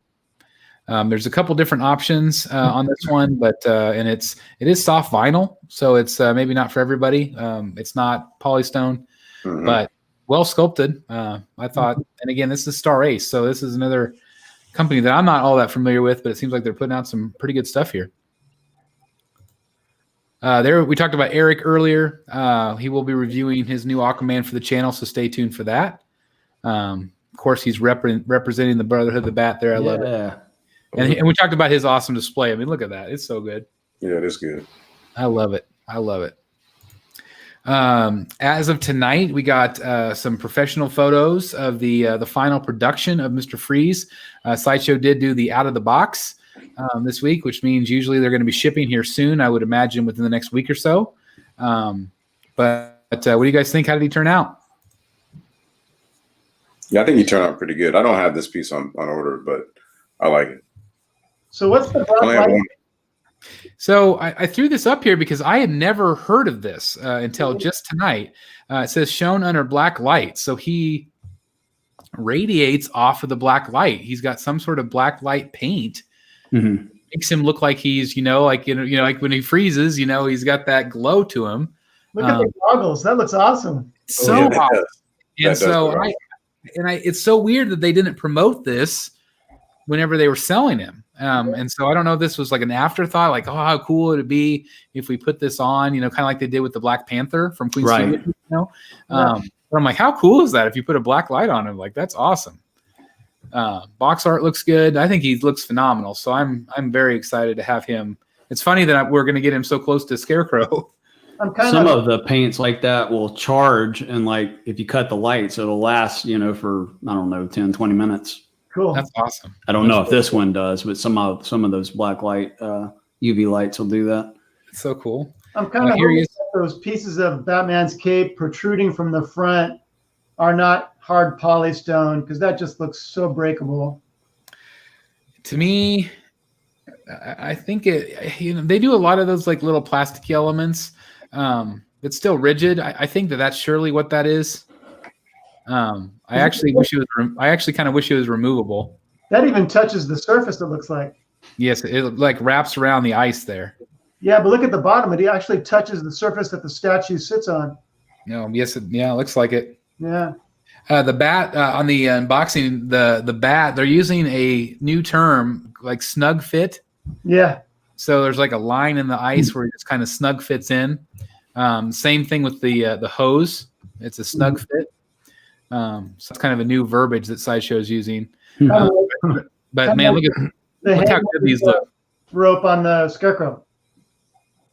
Say that again, Jeff. Sorry. Kind of like the hangman's noose on the Scarecrow had the part that just snug fit in instead of being magnetized. Yep, that's exactly right. Absolutely. Look how good these look together. I mean, geez. Yeah, they do look good. Looks good. So anyway, he should be shipping soon. We also got some Mortal Kombat figures from Iron Studios this week, 1/10 scale for any of the Iron Studios collectors. I think this one's pretty fun. It's good looking. Well done. Pretty good size too. Yep. Good details. Again, we've said it on Sideshow Con, but Iron Studios really been kind of on a roll lately. Mm-hmm. Base is cool. Yeah. I love this one. Jay and Silent Bob. If anybody, I like Jay and Silent Bob movies. So I thought this one was pretty great. Yeah, that's awesome. Very well done. Good I likeness. wouldn't buy it, but that's very well done. Yeah, it's very well done. I mean, you know exactly who it is. Yeah, very cool. I thought this one kind of came out of nowhere, and I thought it was a lot of fun. Yeah. It's again up for pre-order at Sideshow right now, so it's cool. The expression is awesome. Yeah, I mean, look at that. It's so good. This one also went up for pre-order at Sideshow, which was kind of a surprise. It was the Kratos, and I don't know how to say his name, Atreus. Kratos. It's Kratos. It's all right. What do you man. guys think of this one? I like it. Okay. I enjoyed the game a lot. I don't think I'm gonna get the statue though. That's one of the ones I haven't opened. Of the game. That's what Yeah, right. There's a lot going on in this statue. It's pretty incredible. Yeah. Well, But it went up for pre-order, so that's pretty awesome. mm-hmm. This one I thought was interesting too. Did you guys see this one? This Ninja? Katori Hanzo. Huh, Yeah. that's cool. It's expensive. Is this a game? I don't. I think they always talk about the Hanzo sword, but that's like more in like Kill Bill. So I don't really know if that's has anything to do with like a game or if that's actually like a real person. But Maybe so. but it's pretty cool though. It's a a quarter, or do we know the scale? I think quarter. It's quarter, and it's And it's $1,000. Yeah, it's $1,000. Very expensive. Yeah, wow. From Dream Figures. That's another company I'm not familiar with. Seems like maybe Sideshow's enter some licensing agreements with or distribution agreements with some new companies. So that's exciting. And some new products coming out. Go back to the building. That would pair well with the XM Brown Wolverine. And I also think like the Samurai, any of Yeah, that. yeah. This is, to me, this like the first thought I'm thinking of, like, young Bruce Wayne training. Yeah. Sure. Where he's got these, under mask, and it could easily fit with the XM stuff. Yeah. Very cool. I like it. Yeah, it's fun. I like all the little arrows sticking out. Kind of hard to see. It's very dark, but in my opinion, probably a little bit more than it should be for sure. Yeah. Let's see. Let me move on. But anyway, so this is my Scarecrow. And I just wanted to say that Dan and Jeff are in for a very awesome statue. Obviously, Jeff just got his. Dan, you get yours Tuesday. Are you excited? Tuesday. I am so excited. Yep. And you get somebody else on Monday, right? And I have Ivy coming on Monday. Nice. Nice. A week. I love it. I love it. Yeah. Such a great statue. If anybody's lucky enough to have seen this yet or have it on pre-order, it's amazing. Is it sold out? Yeah. Yes. It's on wait list, both collector's edition and exclusive. It went that way on Friday. And like, I don't remember who said earlier, but the freeze is also very close, limited stock now. So yeah, I see that. Chris, did you see our friend George Raw in the Facebook group? I don't know if that was today or yesterday, talking about he's actually considering selling his Prime 1 freeze. Yeah, I would sideshow freeze just because of the footprint and displayability, lack thereof, of the Prime 1 piece. What do you think? I was real surprised. George is somebody that buys almost everything. Yeah. And he doesn't display it. He has like these future plans for this display. But even so, like just storing all these statues, it is a massive footprint. It's by far one of the biggest, along with Killer Croc, in my collection. Maybe I guess you can say the Deathstroke too. It's because that base is massive.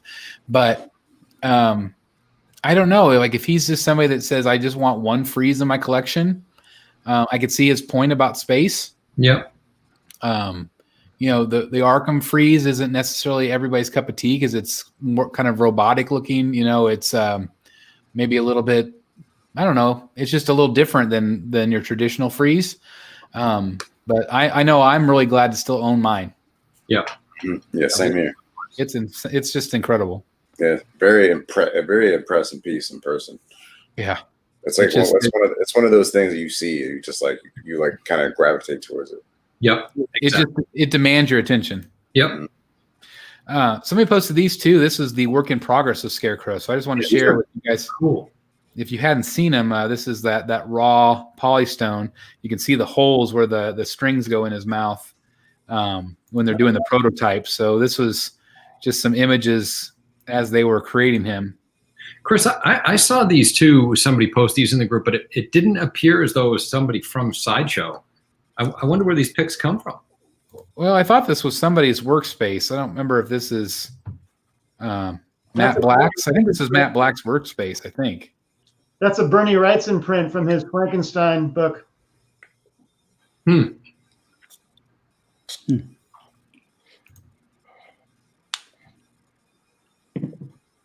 Cool pic. I see this from Sideshow.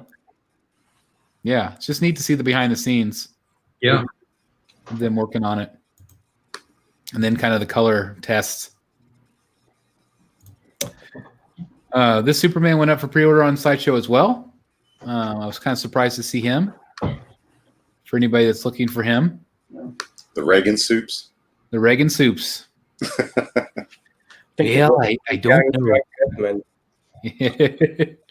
It's not everybody's cup of tea. Oh, look at this thing. So this also popped up today on Sideshow. And I did not realize, but this is the half-scale Terminator 800, TU-800, but it's going to feature silicone skin.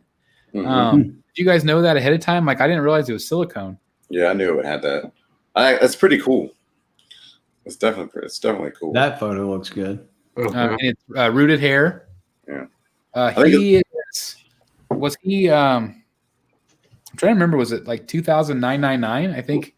Wow. Expensive. See, some of the photos look just a smidge off, but that previous one looked Yeah, I feel really like good. I feel like here he doesn't look like him. I feel like it's off. It's gonna be one of those angle. Yeah, but that one looks pretty good. And this is the very young Arnold, that very first film. I think like I associated Terminator 2. Like that's the look I think of. So, but and some people have said too that like there, that looks like Arnold right there to me. Mhm. Some people have said that the disappointment on this piece is that the jacket is not real leather at that price point. Right. Very bloody. The damage to the cheek is amazing. Yeah, it's incredible. Ear ripped off. Then you have the swappable LEDs as well. So this is the regular head sculpt, and then with the deluxe you get both. But anyway, if you're an Arnold fan, this is a pretty cool, pretty awesome piece. Yeah, for sure. Cool. Yeah. Hey, Chris. Yeah. That Bernie Wrightson print behind the Scarecrow. Yes. Is this book? If I can get it in there. It's the Frankenstein novel, but it's illustrated by Bernie Wrightson. Here, hold on. Let me highlight you here. And so it has numerous plates. They're all as gorgeous as this one. It's a really cool book. It's kind of a hard book to find. It's been out for probably 20 years, but it's very cool. It's a great book. Wow. That's awesome. That's really cool. Yeah. Man, that looks awesome. Very cool art. Is it all black and white?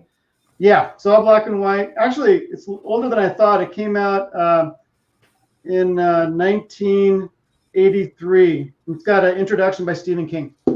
That's cool. Cool. That's awesome. What's it smell like? Old library book. I love it. That's a Golden Age book. Oh, I love it. Never been in Denver. The next book I open, I'm gonna smell it. That's for sure. I know. We're gonna have like smelling memes going on Facebook now. Everybody smells it. I'm gonna smell my my new Scarecrow head. Isn't that cool though? Like the way it looks like it glows. Yes. Like, I've never seen a statue that actually looks like it's lit up, but it's not. Mm-hmm. Yeah. Mm-hmm. Very cool. It's just That's incredible. a great paint job on that. It's crazy. Very well done. It's crazy. I just saw 162 people watching live just a minute ago, so thank you very much for that. I think we just have a few more photos left real quick. Let's finish them up real quick. Just a couple left.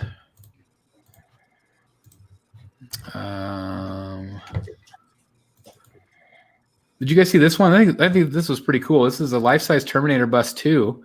Wow. But it's kind of neat. Like, look at that. Like, it's crazy. That's awesome.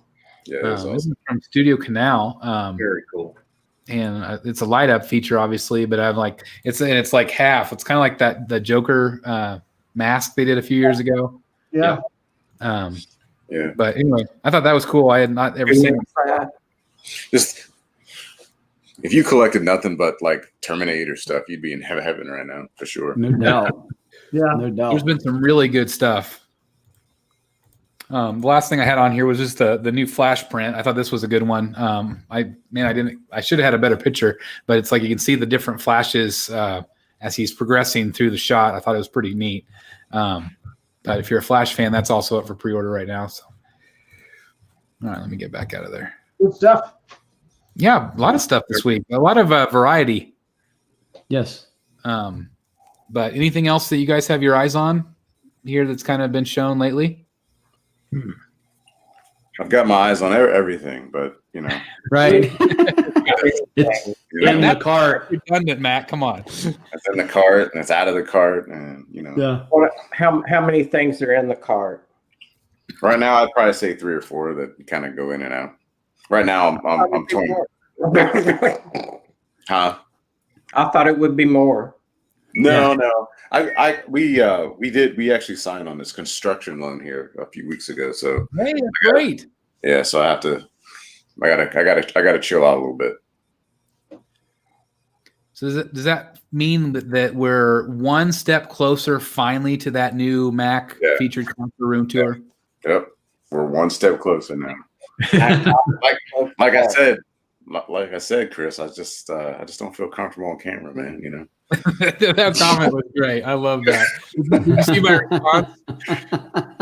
Yeah, I didn't see it yet. No. I'll look at it real. Okay. All right. That was so great. I love that comment. That was good.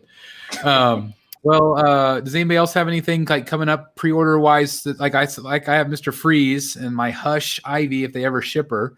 What about you guys? Do you have anything coming soon?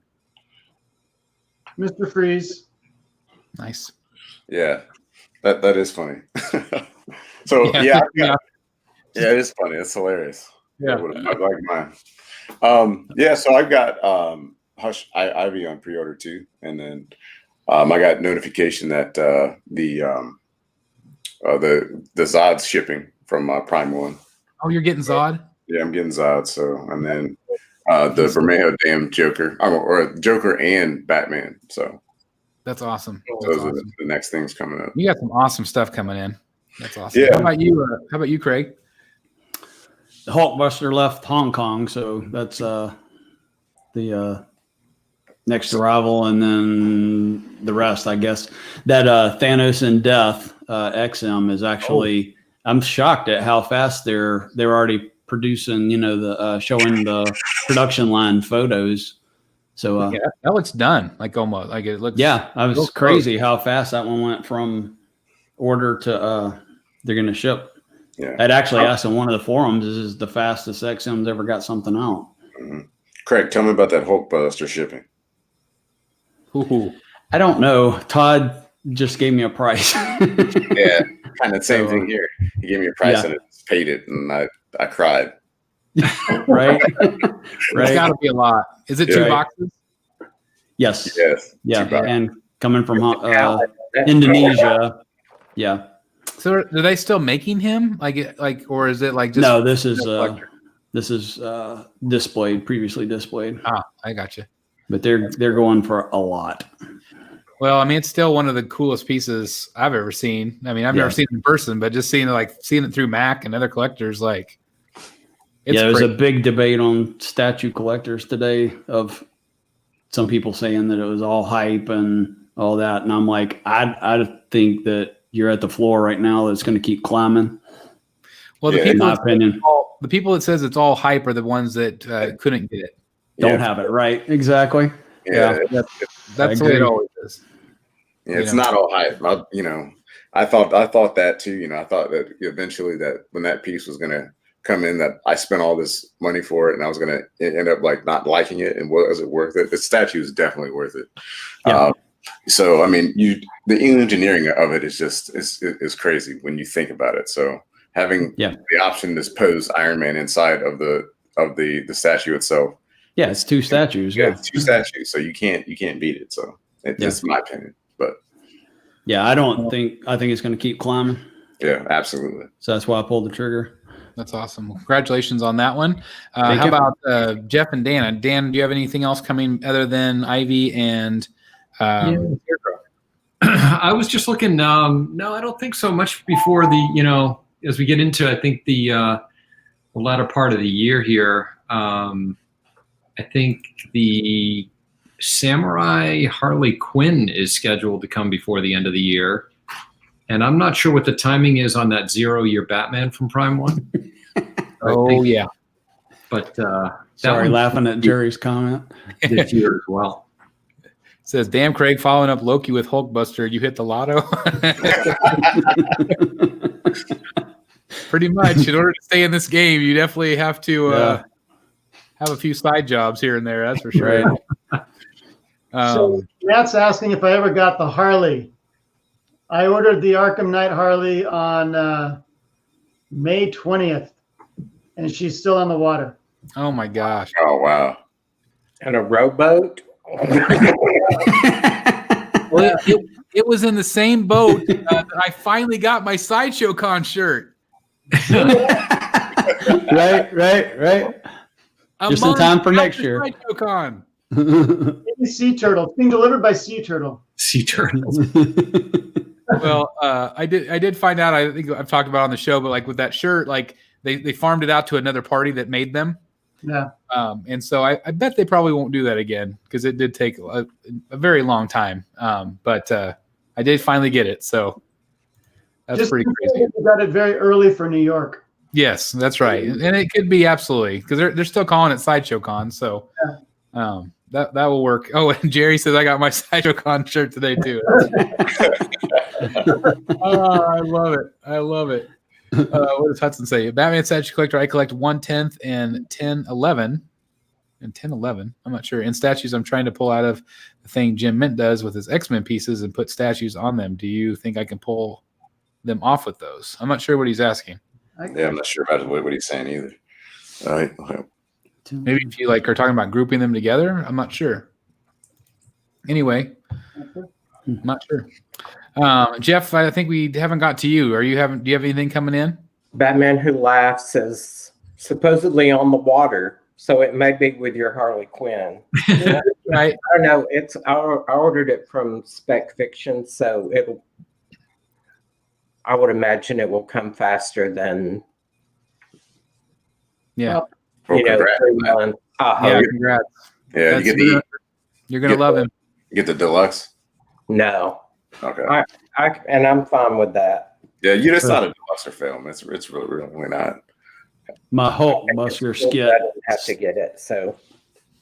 My Hulkbuster skit has one Todd Johnson in it, so.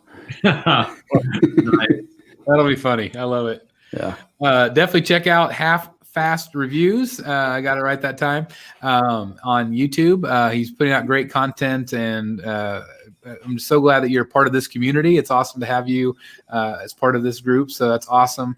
And good luck with your channel as well. So definitely check it out. Check out Matt Collections as well. As always, if you haven't subscribed, I don't know what you're doing. You might as well just go ahead and do it right now. And also same with Secret Sanctuary right here, Jeff Delaney. Everybody puts out amazing content. And there's so many other video creators out there that I put out a video today talking about kind of the direction of my channel, with me going back to work. And so many people were just so thankful for not only my content, but just content in general right now with what's going on. It's so please support your video creators and watch their content because that helps them grow. And it does provide a great amount of stress relief for a little while. So I know I'm thankful for everybody else out there putting out collecting content. And I just want to thank everybody here watching and people that watch my content and Jeff's content and Craig's and Max and everybody else. Just thank you guys very much. Thank you for watching Rogues Gallery when we're here. Rogues Gallery has become one of the most popular things on this channel, and it's because of these guys right here. And it's also because of the incredible people in the chat that help us interact with us. So I really appreciate you guys very, very much. Sorry, I got a fly dive bombing in my head. I want to second that. What I'm saying, I'm like, I want to second that about the community. It's just really cool that somebody like you, Chris, reaches out to a guy just like me, just starting. It's not like a competition thing, but it really is community. I mean, you see ugly things in the posts and forums and all that, that you're just like, stop the drama or whatever. But as a whole, the community is very supportive, and it seems like very much a team effort. And I just really appreciate you reaching out to me. Absolutely. I said it in the video today that positive people, they gravitate to each other, and the negative, the drama, they gravitate toward that. But I feel like in general, our community is very strong, and a lot of really good-hearted people. And I know that I'm surrounded by them here tonight. And so I appreciate everybody here. And I appreciate, like I said, I appreciate you being part of this community. Anything else you guys want to say before we head on out for tonight? I'll second that too, Chris. I appreciate it, everybody. Watching the videos and everything, and all the support and everything. I'm real big on the community being positive too. So, and I'll leave it at that. I think that means a lot. There's so much negativity everywhere else. You can, if you feel like you need to do that, do it somewhere else. Yes. So in other words, story like everybody else does. In other words, watch YouTube, turn off the darn news, because that'll be amen. It's the best thing I ever did. I was obsessed with the news that in March, and I eventually turned it off. I'm like, nope. And I've been a lot happier not watching the news daily. So exactly. Anyway, like I said, thank you. Jeff just mentioned, I think you were mentioning that your Scarecrow video is it live right now? Yes. Yep. Okay, so Awesome.